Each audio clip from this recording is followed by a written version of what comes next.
Yes. Welcome, welcome, world. I'm so excited to be here. This is lesson number 11 of trimester number 1 in 2026. I am eCussionist. We are here with NGO Radio Terra, live and direct, streaming live and direct on NGO Radio Terra's YouTube channel. Normally, I'm every Wednesday at 5 p.m. Eastern Standard Time, but tonight we're doing a thank goodness it's Friday special, and we're making it happen right here because this deserves one more take. We feel very strongly about doing these one takes, as every stream is a unique one take opportunity to get 30 minutes of a wide variety of information correct. Sometimes we need to go and do it again, and today we're just going to go ahead and revisit this subject matter of electronic drums and how to implement them. And really, ultimately, today it's going to be less about patterns and more so a demonstration about what my setup is and looks like and how I get the sound here. So yeah, we're gonna get into it. I'm gonna perform some music and I hope that you enjoy. What you're looking at is 3 Roland SPDSs, and this is a newer model, and this has a bit more memory, a bunch of different sounds, an updated sound card. And thanks for bearing with me while sometimes I've been losing my visual. It's time for a new cable. But while you wait for me, I'm gonna continue talking about my setup here. I've got a BT1 right here. I use it because I play a lot of things that I would normally play on a ride cymbal. Right here, it's in that same place for me. I've got 2 RC30s, I believe, RT30s on the snare and floor tom, both connected to the floor tom, this one, and the snare drum, this one. Sometimes I MIDI sync all of them if I want to tempo connect everything. But today I have everything curated as such that every single one of these pads has a kit name and number. And I've connected the kit names and numbers to correlate. So every time I change one of these, the other kits go, because I think about it like this. Each kit is a song. So if kit this is kit 30 and kit this is 35 and kit this is 075, I write that down, and every time I change, I make sure that each kit and pad have the correlating numbers. This is my system. You may very well label things your own way, but that's how I label each song, is on the top of each kit. And then once you go into each kit, I have the wave files organized by BPM. So if you want, you can name the entire kit the BPM, or you can name it whatever you want to make sure that you can find it fast. All right. I have a series of long playing samples and one shots. Some of these things are playing while other things are being started and stopped. Some things are set to dynamic sensitive on, and some things are just straight loudest volume possible. I'll get into what's happening as I play it. Let's try and see what the sounds sound like. Here's my kick. All right, that's what happens when I hit the kick drum once. Let's hear what my left foot does. It's like an open cymbal or open hi-hat sound. This pad sounds like this. It has these sounds on it.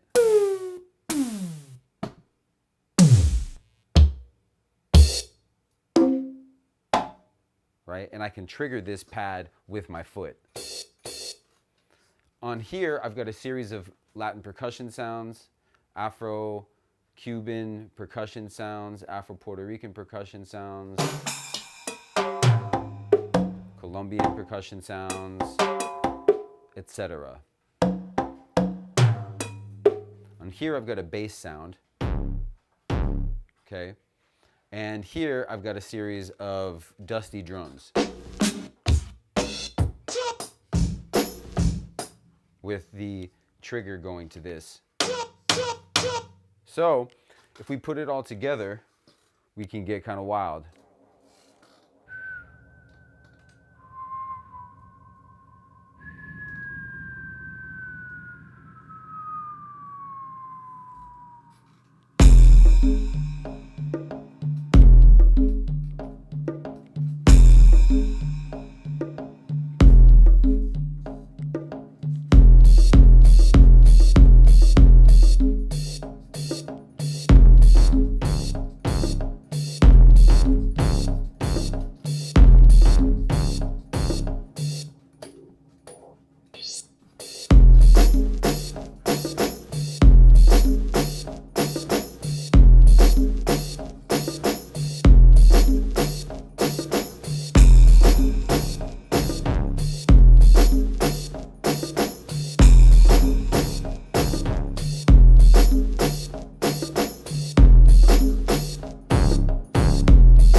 So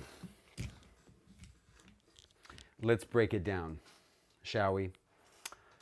I'm really just playing 2 and 4 on my left foot, and I'm playing whole notes and half notes in my right foot.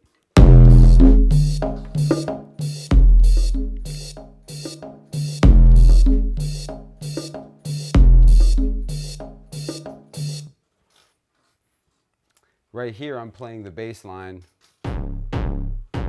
Ooh.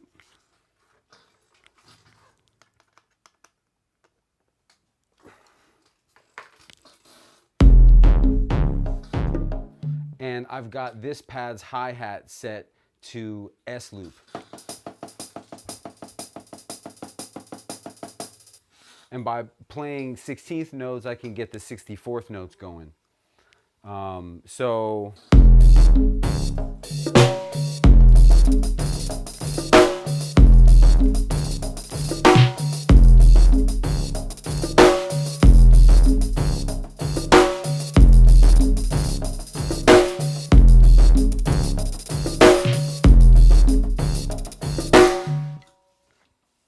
we're getting a bit of a delay on the snare, but we're working with it. This is the thing about working with electronics, is you have these ghosts in the machine, if you will. You have these moments where you don't really know what's going on, and the music can't stop. And it's also not just like an acoustic instrument where your body can manipulate the thing and you can repeat it twice, or sometimes you're working with loops and the loop won't stop and you have to start the sound over entirely.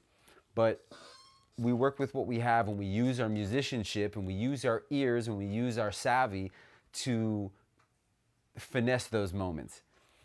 I have chosen to put these loops. I made a quick loop and I attached it to the same bass drum sound so that every time I hit the bass drum, it plays the loop.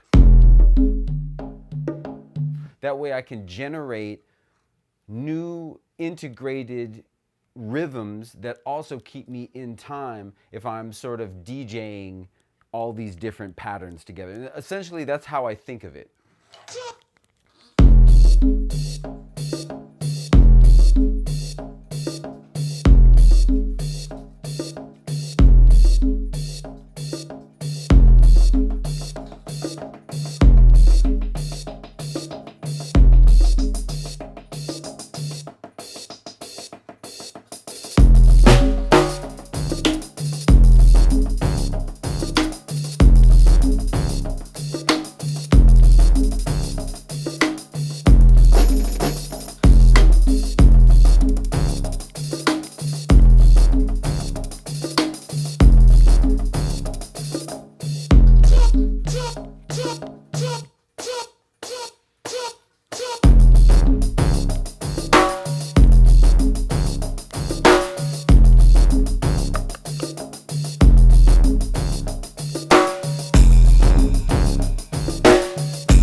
Whoa, woo!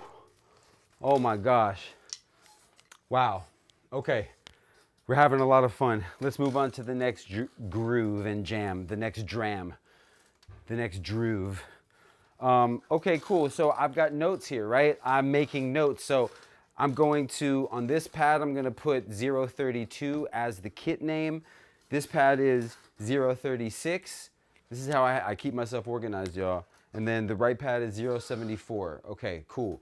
And then I sort of acquaint myself with the things that I prepared right before I go in, right? I don't always like to just jump right in. Sometimes we feel so inclined to jump right in before we test our sounds.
See how patient I am with it? Now, of course, you can do what you want. If you're really prepared for it, you don't have to wait as long.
So in that particular case, I think if anything, I hope that was an example of how to treat each sound with care and give it space. Don't try and do too much.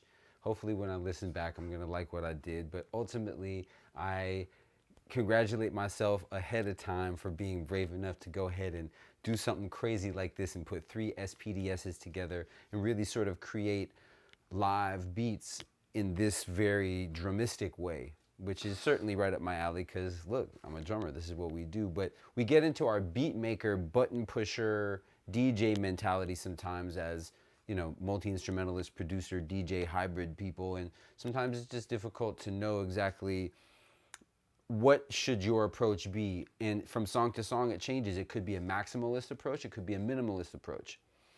What I want to do is let you know about how important it is to incorporate the delays, right? This sound wouldn't be nearly as musical if I didn't put on some delays. And if I didn't also make those delays in tempo. Notice how if I tap tempo while the delay is happening, it changes the tempo of the delay. This is 83. Let's change the tempo.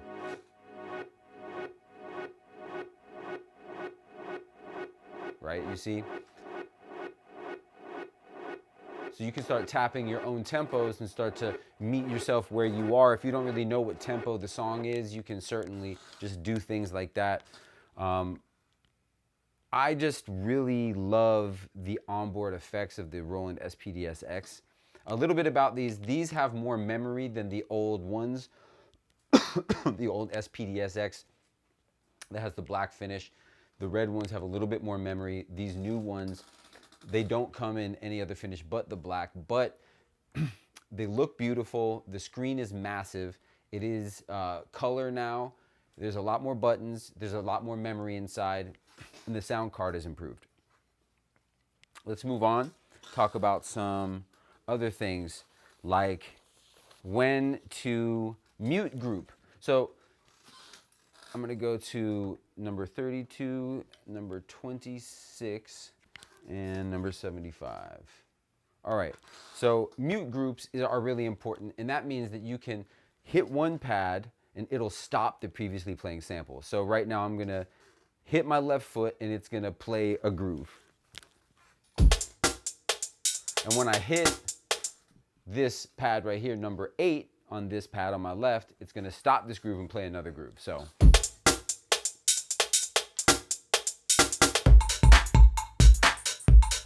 right?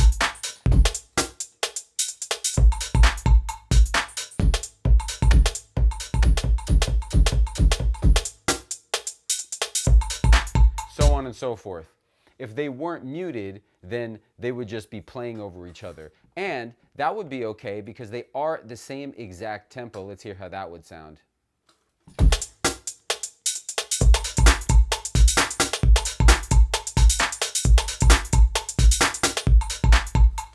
Right? But it's just cooler to be able to control those starts and stops.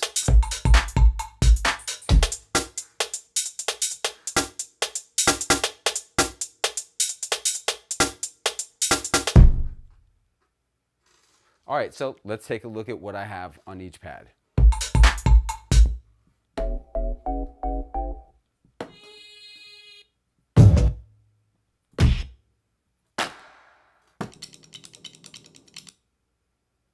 I'll probably, let me see, let me change. I'm gonna change that trigger type to Alt, right? So anytime I hit it, it stops. I love the birds, we'll keep that. And what we'll do is we'll make it mono. So every time I hit it, it starts over. Great. All right, so that's what I have on this pad. This pad, right?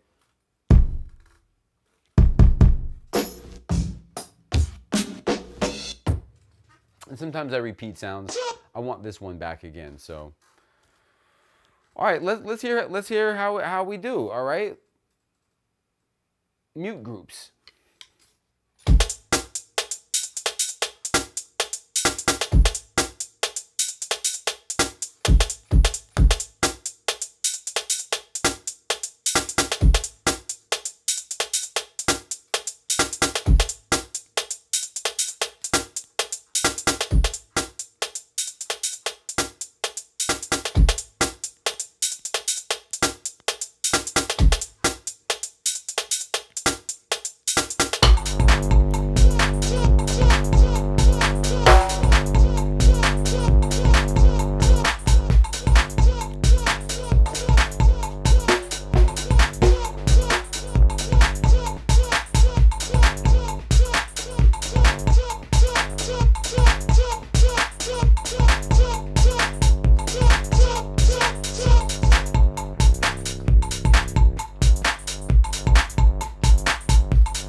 You know the drill.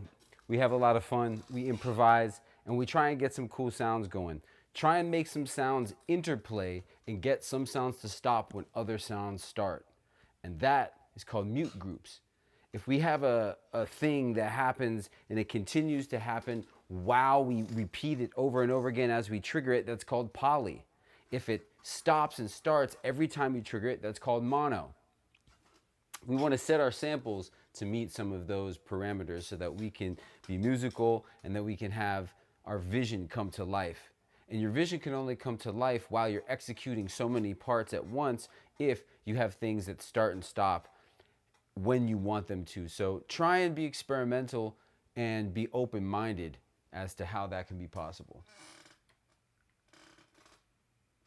Well, guys, I think this is the end of our lesson today. I've got plenty to do later, and I've got to drive 3 hours tomorrow for a gig. So I'm going to let you guys go, and I want to say thank you so much to Roland Corporation for hooking me up with these machines over the years and supporting my SPDS-X journey. Big shout out to Tamboro Drums, Proel, Icon Microphones, NGO Radio Terra, all of you out there. I'll see you for our last lesson in 2020, for our first trimester in 2026. Of course, we're going to be starting up again in a couple weeks, so make sure you sign up with us. But our last lesson is next Wednesday at 5 p.m. Eastern Standard Time, and I'm going to be going over the connection between the percussionist and the drummer. So don't miss that lesson. I can't wait to see you then. Peace and blessings, y'all.